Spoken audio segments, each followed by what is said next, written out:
જાફરાબાદના ટીંબી ગામે સૌથી નાની હાઇટના વિદ્યાર્થીએ ડર વગર પરીક્ષા આપી વિદ્યાર્થીઓને ડર વગર પરીક્ષા આપવા કરી અપીલ। જાફરાબાદના નાગેશ્રી ટીંબી સહિતના ધોરણ 10ની બોર્ડની પરીક્ષા ચાલી રહી હોય ત્યારે ટીંબી ગામે સ્વામિનારાયણ હાઈસ્કૂલ ખાતે સૌથી નાની હાઇટ ધરાવતા વિદ્યાર્થીએ દ્રઢ મનોબળ વ્યક્ત કર્યું હતું અને આજરોજ ગણિતનું પેપર હોય જેથી વિદ્યાર્થીઓએ સૌથી અઘરું લાગતું હોય ત્યારે આ સૌથી નાની હાઇટ ધરાવતા વિદ્યાર્થીએ ગણિત વિષયની પરીક્ષા આપી હતી અને સાથી વિદ્યાર્થીઓને કોઈ ડર રાખ્યા વગર પરીક્ષા આપવા તેમજ આ શાળામાં પરીક્ષા આપવા આવેલા વિદ્યાર્થીઓએ શું કહ્યું જોઈએ આ રિપોર્ટમાં। Saurashtra bureau chief Juned Mansuri. જાવેદભાઈ છે, મારું ગામ ટીંબી છે ને હું હાઈસ્કૂલ સ્વામિનારાયણમાં ભણું છું અને આજે મારું ગણિતનું પેપર હતું એટલે તે સારું ગયું છે અને આ બધાય પેપર સારા જ ગયા એવું ઈચ્છું છું। મારું નામ મકવાણા કૃષ્ણ ઝીણાભાઈ છે, હું શ્રી સ્વામિનારાયણ હાઈસ્કૂલ ટીંબી ધોરણ 10માં ભણું છું।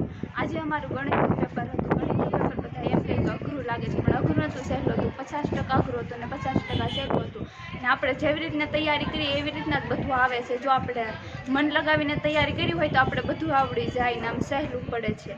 બેન, તો આખા વર્ષની અંદર કેટલી કલાક વાંચતી હતી? આખા વર્ષની અંદર 1 કલાક, પછી ઘરનું કામ હોય 1 કલાક વાંચતી હતી, પછી જ્યારે સમય મળે ત્યારે રિવિઝન કરતી હતી અને પરીક્ષાનો મહિનો દિવસ આડો હતો ત્યાંથી રિવિઝન કરતી હતી બધા વિષયનું। પરીક્ષાના સમયમાં તમે કેટલી કલાક વાંચો છો બેન? એટલે એક દિવસની રજા વચમાં આવે તે આખો દિવસ તૈયારી કરતી। હું સાકટ કિશોર વાઘજીભાઈ ધોરણ 10માં અભ્યાસ કરું છું અને અમારી સ્કૂલનું નામ શ્રી સ્વામિનારાયણ હાઈસ્કૂલ ટીંબી। આજે ગણિતનું પેપર હતું અને ખોટો એવો ડર લગાડતા હોય છે કે ગણિતનું પેપર એટલે બહુ અઘરું હોય છે, પરંતુ એવું ખરેખર કશું જ હોતું નથી। ગણિતનું પેપર ખૂબ સહેલું હોય છે।